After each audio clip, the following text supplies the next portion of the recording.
Hello friends, मेरा नाम है शिव कुमार।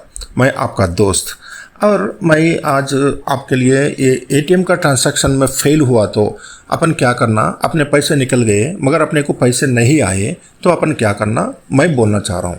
तो ये हल इतना इजी रहता, आपको बहुत सुविधा भी रहता और आपको कॉम्पेंसेशन भी मिल सकता। आपका 100 रुपये का विड्रॉल के लिए आप जो भी फेल हो गया, 100 रुपये बाहर नहीं आए, फिर भी अपने को 1000 नहीं तो 2000 3000 कुछ भी पेनाल्टी भी मिल सकता अपने को। अगर अपन सही तरीका से अपन देख लेके कंप्लेंट किया तो we can get compensation also. ऐसा है कि अपन वो पैसे कमाने के लिए कॉम्पेंसेशन के लिए मैं नहीं बोल रहा हूँ, मगर कॉम्पेंसेशन अगर अपन लेट देख लिए, अपना पैसा निकल गया मगर अपने को वो टाइम पे नहीं मालूम हुआ, अपन फिरते रहे और कैसा अपने को पैसा वो वसूल करना नहीं मालूम हुआ। उसके बाद में बहुत दिन बीत गए, उसके बाद में जो भी अपन ये वीडियो देख के नहीं तो कैसे भी जानकारी कर लेके वो पैसा वसूल करने का तरीका जो सीखने के बाद आपको जो भी बीत गया सो दिनों का भी कॉम्पेंसेशन देने का आरबीआई का गाइडलाइंस है। ये बहुत इम्पॉर्टेंट है कि बैंक्स ऐसा कॉम्पेंसेशन देने के लिए राजी नहीं रहते, मगर अपन जो ऑनलाइन का प्रोसेस जो भी है वो करे तो आपका कॉम्पेंसेशन भी मिलेगा, आपका पैसा भी मिलेगा। देखिए फ्रेंड्स, मैं अभी आपको पहले से ऐसा बोलना चाह रहा हूँ कि आपको पहला अपन एटीएम कार्ड लेते हैं। क्यों लेते हैं? अपन बैंक में पैसे जमा करते रहते हैं तो बैंक का टाइमिंग्स ऐसा रहता है, आप सुबह 9 बजे 10 बजे से लेके 5 बजे तक, मगर अपन को कस्टमर सर्विस ऐसा देता है 4 बजे तक। तो आपके उसके बाद में कुछ भी इमरजेंसी हुआ, अपने को पैसा निकालना है तो बैंक बंद रहेगा और हॉलीडेज भी रहेगा और बहुत हॉलीडेज से कंटिन्यूस भी आ सकता। तो कभी भी अपने को पैसा निकालने के लिए अपन जो भी पैसे रखे वहाँ, उसमें से पैसे निकालने के लिए देयर आर डिलीवरी चैनल्स बोलते हैं।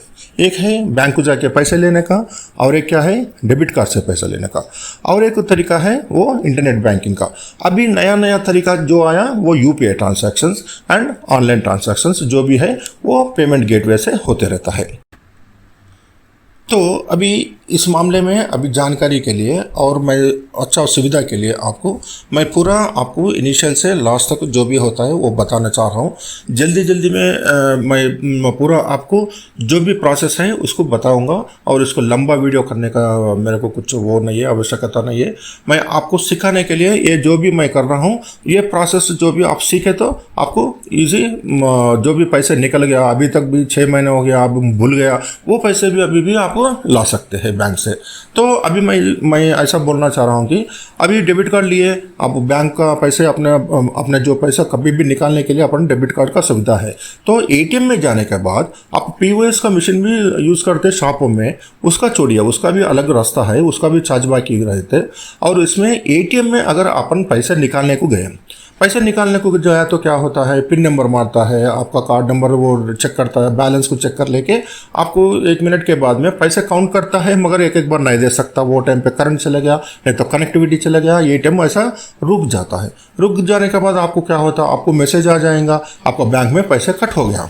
तो अभी आप क्या कर सकते हैं, आप देखिए इसमें 2 तरीका रहता है। देखिए पहला ऐसा है कि आप अगर सोचिए एसबीआई का कस्टमर है, आपका हाथ में एसबीआई का कार्ड है और आप कोई भी ये अपना पैन इंडिया में कहाँ भी एसबीआई का जो भी एम्बलम है उसका एटीएम में, अगर आप हैदराबाद का अकाउंट है मगर बम्बे में भी निकल सकता, नहीं तो हैदराबाद में अकाउंट है नहीं तो सिकंदराबाद में निकल सकता, नहीं तो लखनऊ में अकाउंट है बॉम्बे में निकाल सकता, दिल्ली में निकाल सकता, कुछ भी रहता। अपना एसबीआई का कार्ड और एसबीआई का एटीएम में निकाले तो उसको ऑनेस्ट ट्रांजैक्शन बोलते हैं।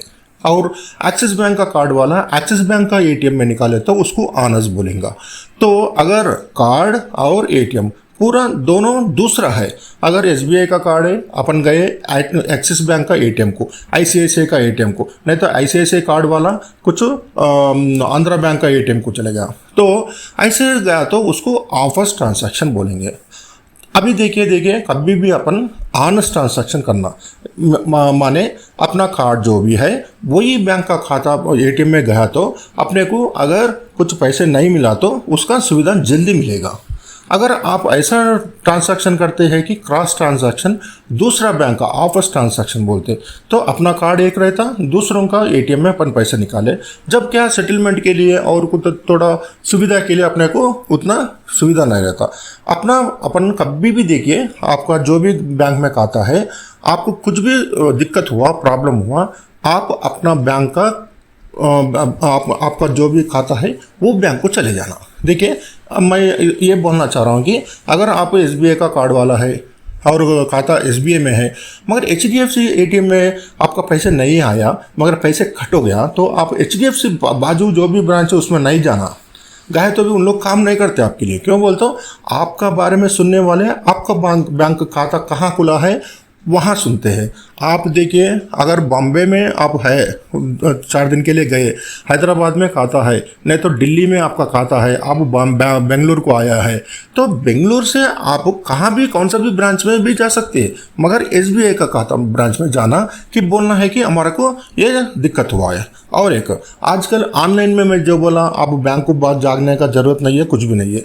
आपको ऐसा है कि मैं एक आपको टोल फ्री नंबर दे रहा हूँ, वो टोल फ्री नंबर में भी बोल सकते हैं। और आपका खाता एटीएम कार्ड है ना, कार्ड के पीछे भी आपका टोल फ्री नंबर रहता, वो कस्टमर केयर और कॉल सेंटर को चले जाता। 1800 से शुरू होके आपको वो नंबर रहता है। वो नंबर देख लेके उसको फ़ोन करके हमारे को पैसे नहीं आया, ये खाते में पैसे निकल गया, तो हमारे को पैसे दिलाना, ये बस बात बोलने का वो कंप्लेंट ट्रेस कर देते। तो अभी आपको जानकारी हो गया कि ऑनेस्ट ट्रांजैक्शन क्या है, ऑफर्स ट्रांजैक्शन क्या है, और फेल्ड ट्रांजैक्शन क्या है, what is successful transaction. Successful transaction माने एटीएम में पैसा निकल गया, आपका खाते में पैसा निकल गया, दोनों ठीक है। मगर आपका खाता में पैसे निकल गया मगर आपका हाथ को पैसे नहीं आया, उसको अनसक्सेसफुल ट्रांजैक्शन कहेंगे। ये अनसक्सेसफुल ट्रांजैक्शन के लिए आप जो भी कंप्लेंट रेस करता है उसको बोलता है charge back complaint. Charge back का मतलब क्या है? You again charge my account with the amount, अभी जो भी अमाउंट हमारा को नहीं आया उसको चार्ज कर दो, हमारा बैंक का खाता में चार्ज कर दो। तो ये बात बोलने के बाद आप जो भी आपका बैंक को जाके ये कंप्लेंट दिए, नहीं तो कॉल सेंटर को फ़ोन करके गए दिए, नहीं तो आपको एक एसएमएस आएगा, उसमें क्या बोलता है, क्या बोल के आता है, आप ये ट्रांजैक्शन करें 5000 निकाले, ये आप करें नहीं करें, नहीं तो ये सेंटर को एसएमएस करना, नहीं तो कॉल करना। ऐसा मैसेज भी आता है। क्यों बोलते हो? एक एक बैंक का एक एक तरह का मैसेज आता है, वो मैसेज को आप पढ़ लेके वैसा भी आप कॉल सेंटर को आपका कंप्लेंट दे सकते हैं। अगर आप पैसे 4 बार 5 बार एटीएम को मारे, आपका पैसे निकल गया मगर आपको मालूम नहीं हुआ कि आपके पैसे निकल गए, आप 1 साल के बाद में, 3 महीने के बाद में, 4 महीने के बाद में, 1 महीने के बाद में कभी भी देख सकते हैं, मगर जब भी आप कंप्लेंट रेस कर सकते हैं। और देखिए, अभी आरबीआई गाइडलाइंस क्या बोल रहा है, हार्मोनाइजेशन ऑफ टैट बोल के एक सर्कुलर आया 2019 में। तो वहाँ से क्या हुआ, पहला बैंक को 15 दिन 20 दिन तक आपका पैसे उन लोगों ने हाई, क्यों बोलते हो? आपको पैसे नहीं आए मगर बैंक में कट हुआ ना, तो वो पैसे बैंक में रहता है, बैंक का एटीएम में एक्स्ट्रा रहता है। तो उन लोग वो एटीएम में खाली करे जब देखे तो वो एक्स्ट्रा अमाउंट उन लोगों को आ जाता है। तो ये एक्स्ट्रा अमाउंट किसका है बोल के उन लोग फाइंड आउट करके आपको बुला के पैसे देने का, मगर उन लोग ऐसा नहीं करते थे। क्यों बोलते हो? उसका बहुत काम रहता है, दूसरा काम रहता है, दिक्कत रहता है, कंप्लेंट देने के बाद में देखेंगे, ऐसा बोल के छोड़ देते थे। तो आरबीआई इतना रूल्स ऐसा लगा दिया कि कस्टमर के फेवर में ऐसा है कि हार्मोनाइजेशन ऑफ टैट बोल के चार्ज बैक कंप्लेंट रेस करे तो कस्टमर्स, आप देखिए ट्रांजैक्शन हुआ 1 तारीख को और आपका पैसे नहीं आया और बैंक में वो पैसे जमा हो गया, तो उन लोगों आपको पैसे नहीं दिए। तो 1 तारीख को हुआ, आप 20 तारीख को वो कंप्लेंट रेस करें तो 20 दिन हो गया, और 20 तारीख को आपको कंप्लेंट रेस करने के बाद उन लोगों को 5 दिन का टाइम देते हैं, और 5 दिन का देख लेके अपन पैसे भिजाओ बोल के बोलते हैं। तो 25 को आपका खाता में अगर पैसे गिरे, आपका जो भी 5000 निकाले नहीं आया, वो 5000 गिरता है। और एक क्या है, जो भी ट्रांजैक्शन आप जो करें 1 तारीख को, वहाँ से 5 दिन उन लोगों को सुविधा है कि फ्री में आपको पैसे दे सकते, बोलते हो विदाउट कॉम्पेंसेशन, उनको पेनाल्टी भी नहीं डालता। 5 दिन के अंदर अगर पैसे दिया तो बैंक को पेनल्टी नहीं रहता। तो 1 तारीख को छोड़ के और 5 दिन जोड़े तो 6 तारीख तक उन लोगों को फ्री रहता। 7 तारीख से आपको 25 तारीख तक जितने भी दिन हुए, वो 18 दिन हुए, तो 18 दिन का 100 रुपया पर डे का आपका विड्रॉल 5000 रहने दो, 100 भी रहने दो, और 20,000 रहने दो, 10,000 रहने दो, कुछ भी रहने दो, उसका 1 दिन के लिए 6th डे से आपको जब तक आपका पैसे खाता में गिरता है जब तक 100 रुपये पर डे देना पड़ेगा। अगर आप 2 महीने लेट कर दिए, 60 डेज हो गया, तो 5500 आपको खाता में एक्स्ट्रा पैसे मिलेंगे आपका ट्रांजैक्शन का अमाउंट के साथ। इसको बोलते हैं चार्ज बैक। तो अभी आप क्या करना, देखिए चार्जबैक कंप्लेंट रेज करे जब आपको कितने ट्रांजैक्शन भी करे, जो फेल हुआ ट्रांजैक्शन वो लेके वो चार्जबैक कंप्लेंट रेज करेगा, और जो भी एटीएम आप अटेम्प्ट करे वो एटीएम को कौन सा ब्रांच मेंटेन कर रहा है उसका नहीं चले जाता कंप्लेंट, जाने के बाद उन लोगों पैसे आपको दे देते हैं। अगर आपको ऐसा कुछ दिक्कत हुआ ब्रांच में और कहाँ भी आपका कंप्लेंट नहीं ले रहा, नहीं तो ऑनलाइन में भी आपका कंप्लेंट लेने के लिए कुछ प्रॉब्लम आपको फेस हुआ, तो आप डायरेक्टली बैंकिंग ओम्बड्समैन आरबीआई का है ये बैंकिंग ओम्बड्समैन बोल के आपको खाता उसमें गूगल में मारे तो आपको ये कंप्लेंट फॉर्म ओपन हो जाएगा। आप उसमें जो भी पूछा है वो आपको इन्फॉर्मेशन दिया तो वो आरबीआई वाले वो बैंक से डील करके आपके पैसे आपको दिला देंगे। देखिए ये चार्जबैक कंप्लेंट तो रेस करते आप, ऐसा है कि आपका बैंक का कार्ड है, आपका वही एसबीआई का कार्ड, एसबीआई में गए, नहीं तो एक्सिस बैंक का कार्ड है, एक्सिस बैंक में गए, मगर पैसे नहीं आए तो आप वही बैंक में से आप सीसीटीवी फुटेज भी पूछ सकते। देखिए उन लोग अगर पैसे नहीं दे रहे तो सीसीटीवी फुटेज में तो पूरा मालूम हो जाएगा आपको पैसे नहीं आए, तो वो भी आपको सुविधा रहता है, सीसीटीवी फुटेज पूछने का हक भी है आपको, तो आप वो भी पूछ सकते। और कॉम्पेंसेशन नहीं दे के आपका जो भी पैसे है वही दे दिए, 6 दिन के बाद में आपको वही पैसे दे रहे ट्रांसैक्शन का और बहुत दिन बीत गए तो आप 100 रुपया पर दिन का कॉम्पेंसेशन भी पूछ सकते हैं। ये है चार्जबैक कंप्लेंट रेस करने का तरीका और उसका हल सोचने का तरीका, ये पूरा है।